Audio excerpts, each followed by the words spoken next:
నమస్కారం. శతవసంతాల భారతీయ సినిమా వేడుకల్లోని ప్రధాన సంగతులతో పాటు టాలీవుడ్ విశేషాలతో ముస్తాబైంది ఇవాల్టి మీ ETV talkies. Clap, camera, action.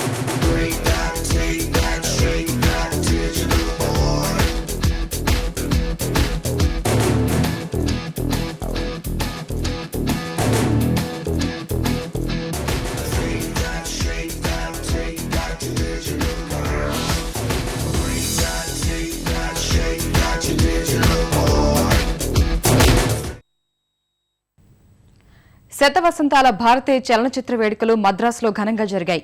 తొలి రోజు తమిళ సినిమాతో ప్రారంభమై రెండో రోజు కన్నడ, తెలుగు చిత్రాలు, మూడో రోజు మలయాళ వేడుకలు ఒకే వేదికపై జరిగాయి.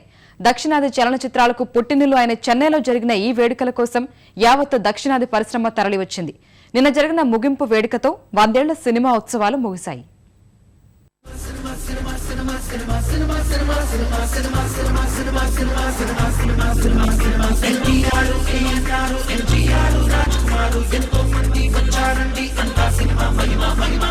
కృష్ణుడినే పడు చూశాడు మన కళ్ళకి చూపింది ఈ సినిమా, స్వర్గమున పడు చేరాడు మన దరికి చేర్చింది ఈ సినిమా. చెన్నై మహానగరం బాలీవుడ్ కంటే ముందు దక్షిణాదిన సినిమా రంగానికి ఓ దశ దిశ నిర్దేశించిన నగరం. అందుకే 100 ఏళ్ల సినిమా వేడుకలు ఇక్కడే జరపాలని నిశ్చయించారు. ఈ నెల 21న నెహ్రూ ఇండోర్ స్టేడియంలో ఈ వేడుకలు ఘనంగా ప్రారంభమయ్యాయి. తమిళనాడు ముఖ్యమంత్రి జయలలిత ఈ కార్యక్రమానికి ముఖ్య అతిథిగా హాజరయ్యారు. తొలి రోజు తమిళ సినిమా ఘనతను చాటే విధంగా కార్యక్రమాలు జరిగాయి. தெலுங்கு, கன்னடம் மற்றும் மலையாளம் என அருகாமை மொழி திரைப்படங்களுக்கும் தாய்மொழியாக மாறியது தமிழ் சினிமா. ஒரு புள்ளியாக ஆரம்பித்த அதன் வளர்ச்சி இன்று உலக திரைப்படங்களின் உயரத்தை தொட்டு பிரம்மாண்டமாய் உயர்ந்திருக்கிறது. ఎంతో ఉన్నతిని సంతరించుకున్న సినీ రంగానికి చెందిన వ్యక్తిగా తాను గర్వపడుతున్నారన్న జయలలిత చలనచిత్ర పరిశ్రమ తనకు ఓ చిరునామా కల్పించిందన్నారు. సినీ పరిశ్రమకు చెందిన నటీనటులను, కళాకారులను, సాంకేతిక నిపుణులను జ్ఞాపికల ద్వారా సత్కరించారు.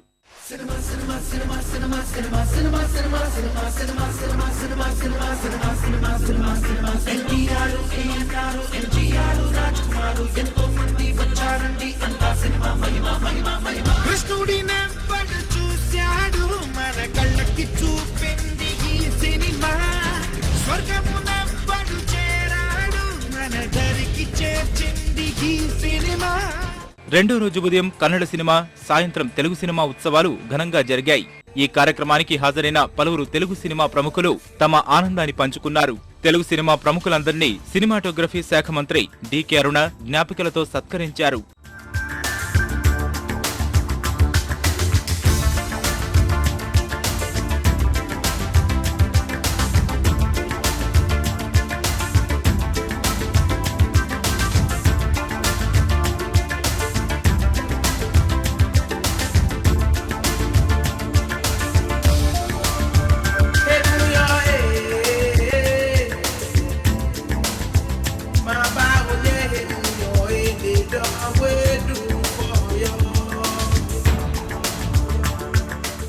మూడో రోజు ఉదయం మలయాళ సినీ పరిశ్రమకు సంబంధించిన కార్యక్రమాలు జరిగాయి.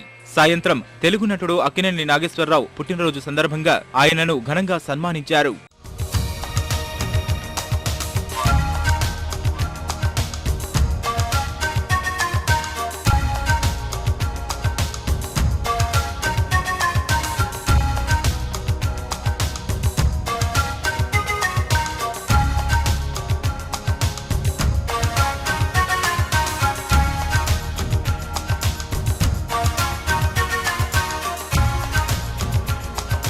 చివరి రోజున జరిగిన ఈ వేడుకలకు రాష్ట్రపతి ప్రణబ్ ముఖర్జీ, తమిళనాడు గవర్నర్ రోసయ్య, ముఖ్యమంత్రి జయలలితతో పాటు దక్షిణాదికి చెందిన పలువురు సినీ, రాజకీయ ప్రముఖులు హాజరయ్యారు.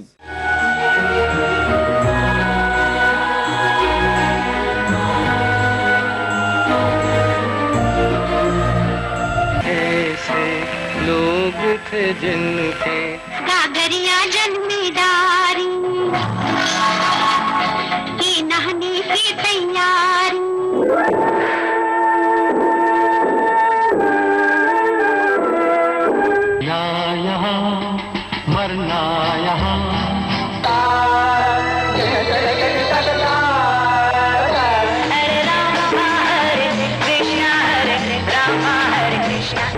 அந்த பறவை போல வாழ வேண்டும், இதோ இந்த அலைகள் போல ஆட வேண்டும்.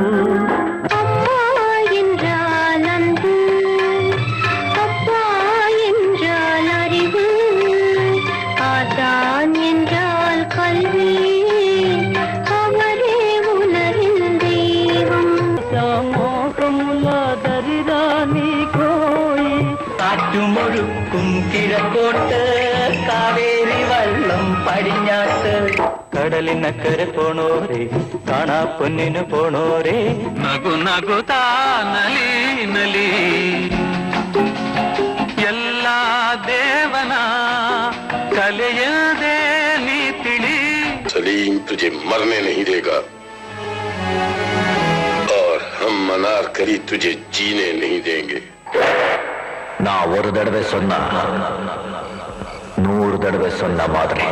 పశమోనే దినేశా डॉन को पकड़ना मुश्किल ही नहीं, नामुमकिन है. చూడు, ఒకవైపే చూడు, రెండో వైపు చూడాలనుకోకు, తట్టుకోలేవు, మాడిపోతావు. So Rajni is cheered in Lucknow. Amitabh has a following in Kakinada.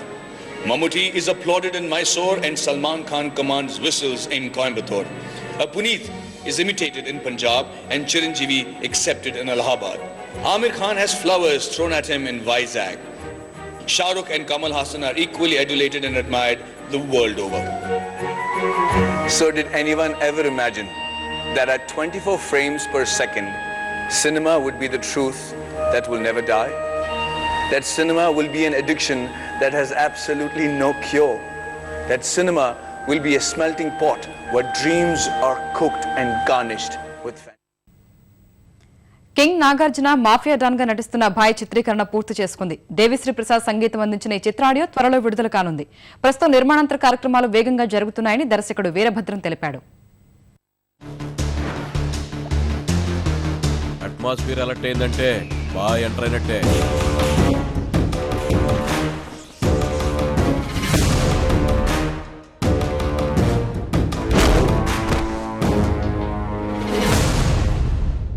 Hyderabad లో రెండో ఫేమస్ రా. ఒకటి ఇరానీ ఛాయ్, రెండోది భాయ్.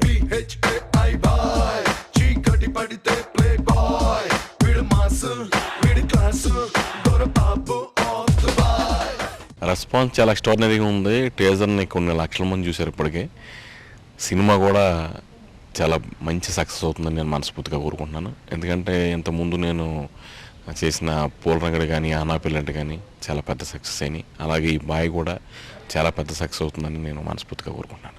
ఈ ఫీల్డ్ లో కొత్తగా ఏదైనా ట్రై చేయాలంటే నేనేరా.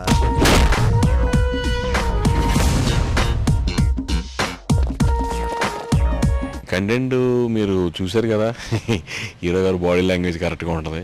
బాయ్ అనే టైటిల్కి ఆయనకి పర్ఫెక్ట్ 100% యాప్ట్ ఉంటుంది. ఇది ఒక సిస్టర్ సెంటిమెంట్తో కూడుకున్న మూవీ. అలాగే అన్ని ఫ్యామిలీ ఎమోషన్స్, వాళ్ళ మాస్ ఎలిమెంట్స్, ఫ్యాన్స్ ఎలా కోరుకుంటున్నారో వాళ్ళందరూ మా హీరో ఎలా మాట్లాడితే బాగుండు, మా హీరో గారు ఎలా చెప్తే బాగుండని చాలామంది చాలాసార్లు అనుకుంటూ ఉంటారు. నాకు నిజంగా నాగార్జున గారితో పనిచేయడం చాలా కొత్త ఎక్స్పీరియన్స్, గొప్ప ఎక్స్పీరియన్స్. ఎలా అంటే ఆయన బాడీ లాంగ్వేజ్కి పర్ఫెక్ట్గా ఈ సినిమాలో ఉన్న డైలాగులు కానీ ఈ సినిమాలో కంటెంట్ కానీ ఉంటుంది. బాయ్ ఆడియో త్వరలో మీ అందరి ముందుకు వస్తుంది. ఆడియో రోజునే మా సినిమా రిలీజ్ డేట్ కూడా అనౌన్స్ చేస్తాం.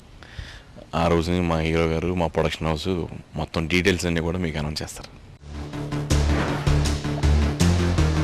అట్మాస్ఫియర్ అలర్ట్ అయిందంటే బాగా ఎంటర్ అయినట్టే.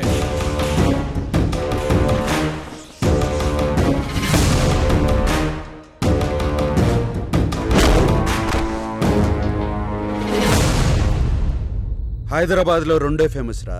ఒకటి ఇరానీ ఛాయ్, రెండోది భాయ్. రామ్ చరణ్ కథానాయకుడిగా నటించిన ఎవడు రీషూట్ జరుపుకుంటుందనే వార్తలను దర్శకుడు వంశీ పైడిపల్లి ఖండించాడు. ఇప్పటికే సెన్సార్ కార్యక్రమాలు పూర్తి చేసుకున్న ఈ చిత్రాన్ని త్వరలోనే ప్రేక్షకుల ముందుకు తీసుకొచ్చేందుకు నిర్మాత దిల్ రాజు ప్రయత్నిస్తున్నారని వంశీ తెలిపాడు. ఏదైనా ఒక్కడితోనే మొదలవుతుంది.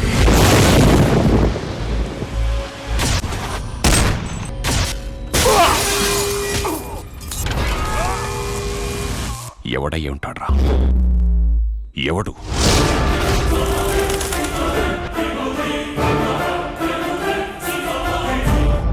స్టోరీ బ్లడ్తో కాదు, పగతో రన్ అవుతోంది.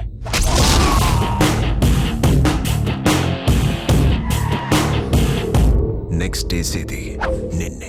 ఎవడు almost we are finished and even the censor is over, and as some articles and somewhere reporting that reshoots అలాంటిది ఏమీ లేదు. there's nothing such thing happening.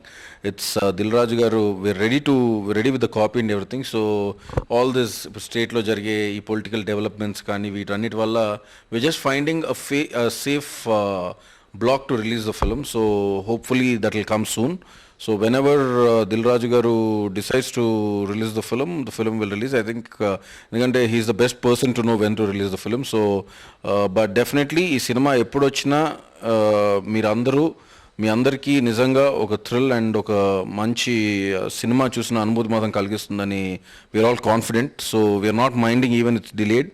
So we just finding just waiting, ఒక మంచి time కోసం wait చేస్తున్నాం. So అది రాగానే మీకు డెఫినెట్గా తెలియజేస్తాం.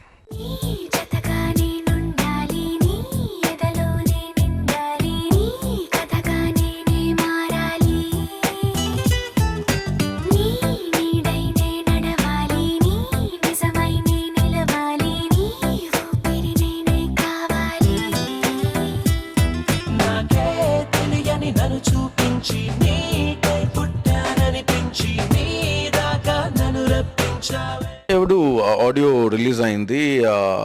I think initially it didn't pick up as fast as it could, but now listening to ఎప్పుడైనా ఈవెన్ ఎఫ్ఎమ్స్లో అన్ని వింటున్నప్పుడు టాప్ ఆఫ్ ద చార్ట్స్ నీజత్గా ఉంది, and other 3-4 songs which have already hit the mass audience. So ఇవి cinema ఇంకో 2-3 పాటలు almost కథలో drive అయ్యే పాటలు ఉంటాయి. So once you see the film, I think you'll definitely like all these things. So just waiting for the film.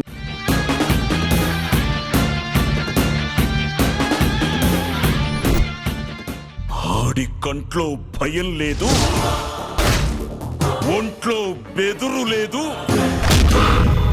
దెబ్బకి తిరుగులేదు.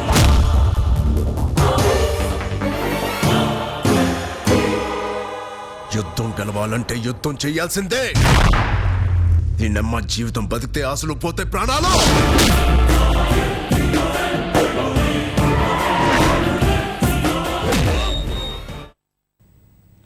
స్నేహగీతం, it's my love story, back win students వంటి విభిన్న కథా చిత్రాలను అందించిన మధుర శ్రీధర్ మరో ప్రయోగానికి సిద్ధమయ్యాడు. బాలీవుడ్ లో ఘన విజయం సాధించిన విక్కీ డోనర్ సినిమాను తెలుగులో దానకర్ణగా తెరకెక్కించేందుకు సన్నాహాలు చేస్తున్నాడు. త్వరలో ఈ ప్రాజెక్టు సెట్స్ పైకి వెళ్లనుందని శ్రీధర్ తెలిపాడు.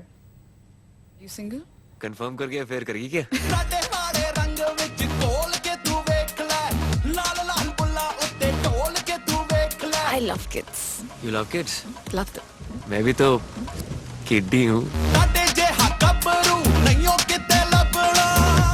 काम लीगल है आज से ही नहीं, महाभारत के टाइम से जनानियों के जब बच्चे नहीं होते थे तो ऋषि मुनियों को बुलवा लेते थे. बाबा औलाद नहीं है, बाबे ने की किता तथास्तु किता. మీ అందరికి తెలిసిందే, బ్యాక్ బెంచ్ స్టూడెంట్ సినిమా తర్వాత నేను చాలా కాన్సెప్ట్స్ మీద వర్క్ చేశాను. బట్ ఫైనల్గా నన్ను బాగా ఆకట్టుకున్న కాన్సెప్ట్ హిందీలో హిట్ అయిన విక్కీ డోనర్ కాన్సెప్ట్. సో దాన్ని ఎందుకో చాలా రోజుల నుంచి నేను మనసు పడ్డాను ఆ సబ్జెక్ట్ పైన, తప్పకుండా తెలుగు ప్రేక్షకులకు అందించాలని.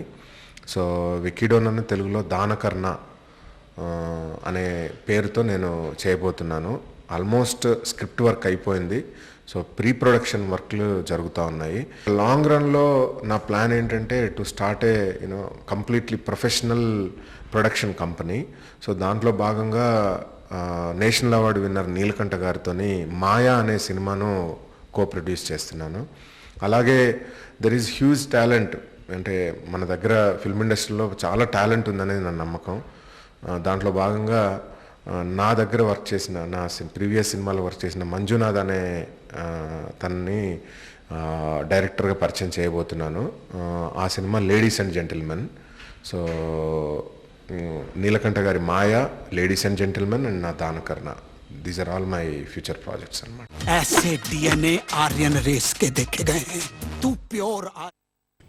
పాటల్లో భారీతనానికి ప్రాణప్రతిష్ఠ చేయాలంటే సి నారాయణ రెడ్డి కళానికి మించిన బలం ఏముంటుంది? మరి ఆయన తొలి పాట ఎలా రాశారో, ఆ అవకాశం ఎలా కలిగిందో లాంటి విషయాలు చాలా తక్కువ మందికి తెలుసు. గులే బకావళి కథతో పరిశ్రమకు పరిచయమైన సినారే నన్ను దోచు కొందువట్టే పాటను ముందుగా రాశారు. ఆయన కల నుంచి జాలువారిన ఈ తొలి పాట వెనుక మాటల్ని ఇప్పుడు చూద్దాం.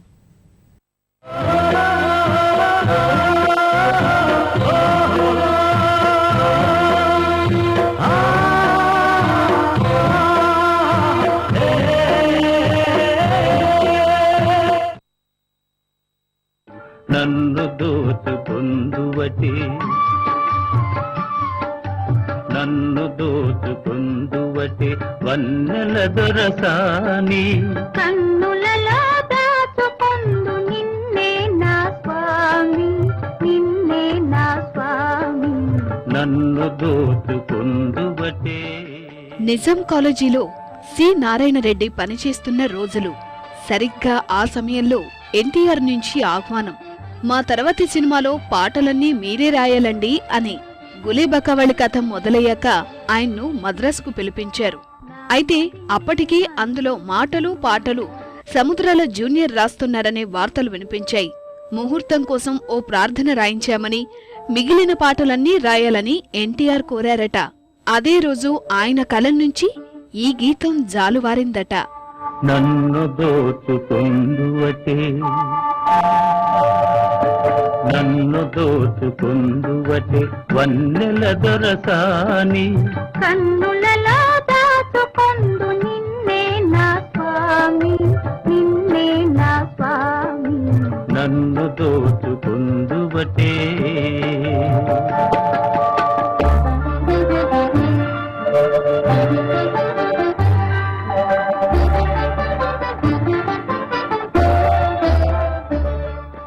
ఎన్టీఆర్, జమున లాంటి సీనియర్ నటులకు డ్యూయెట్ రాయడం అంటే మాటలు కాదు. అందున సముద్రాల జూనియర్ లాంటి వారి హవా నడుస్తున్న కాలం. అందుకే చాలా జాగ్రత్తగా పదాలను అల్లారట సినారే. పూలదండ, కర్పూర కళిక లాంటి పదాలతో పాటు సంకెలలు అనే ప్రతికూల అర్థం వచ్చే పదాలను వాడారు. అయితే సందర్భానుసారంగా ఉండడం అందరికీ నచ్చేసిందే. అలా ఆయన ప్రయోగాలకు అక్కడే తొలి బీజం పడింది. చల్లని చరణముల నీడలోన తరింతును నీ చల్లని చరణముల నీడలోన పూలదండ ఓలే కర్పూర కళిక ఓలే కర్పూర కళిక ఓలే. ఎంతటి నెరజానవు నా అంతరంగమందు నీవు ఎంతటి నెరజానవు నా అంతరంగమందు నీవు కలకాలము వీడని సంకెలలు వేసినావు సంకెలలు వేసినావు. ఇక రెండో చరణంలో నా మదియే మందిరమై నీవే ఒక దేవతవై అంటూ జమునకు సంబంధించిన భాగాన్ని రాశారు. అది కాస్తంత ఇబ్బందిగా ఉందన్నారట ఎన్టీఆర్. ముక్కోటి దేవతలు అంటుంటారు కదా, దేవత అంటే స్త్రీలింగం మాత్రమే కాదని చెప్పారట. అందరూ ఏకీభవించటంతో రెండో చరణం ఓకే అయింది. సినారే రాసిన తొలి పాటే అయినా అందులో ఒక్క మార్పు కూడా జరగలేదట. నా మదియే మందిరమై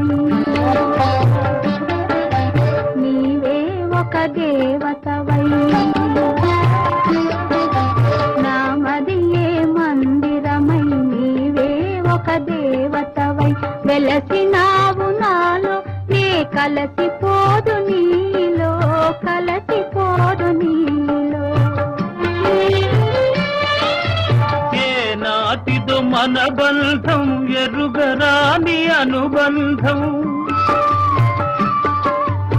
ఏనాటిదో మన బంధం ఎరుగరాని అనుబంధం ఎన్ని యుగాలైనా ఇది ఎగిరిపోని గంధం ఎగిరిపోని గంధం. ఎంతో అనుభవమున్న కృష్ణమూర్తి, పాశ్చాత్య సంగీతంలో ప్రావీణ్యం ఉన్న జోసెఫ్ ఈ సినిమాకు స్వరాలందించారు. ఘంటసాల, పి. సుశీల ఈ పాటను గానం చేయడం తన అదృష్టం అంటుంటారు సినారే. ఈ రోజు పరిశ్రమలో తనకు మంచి స్థానం ఉందంటే దానికి కారణం ఎన్టీఆర్ అని వినయంగా చెప్పడం సింగిరెడ్డి నారాయణరెడ్డి మంచి మనసుకు ఉదాహరణ. నన్ను దోచుకొందువటే నన్ను దోచుకొందువటే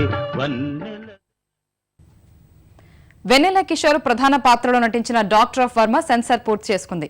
కాజా దర్శకత్వంలో తెరకెక్కిన ఈ సినిమాలో నవీనా జాక్సన్ టైటిల్ పాత్ర పోషించింది.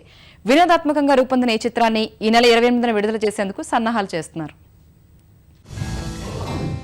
అయ్యా ఆ ముసలోడు తన అయ్యరా అదా మావయ్య రియాక్షన్.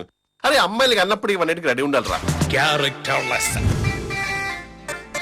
ఆర్డర్ ముఖానికి ఇంత మంచి ఫిగర్.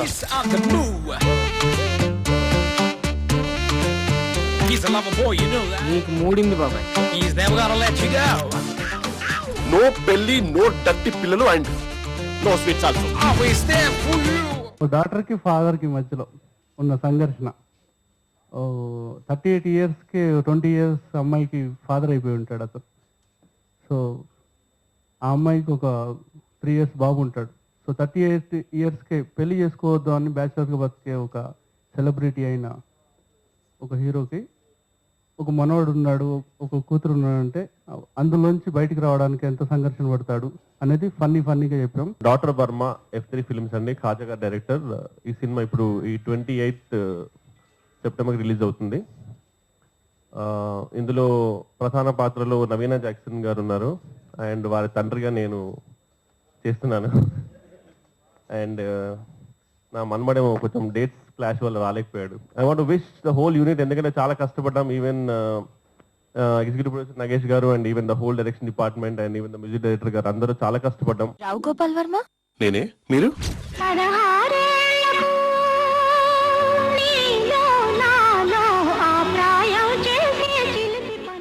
నమస్కారం.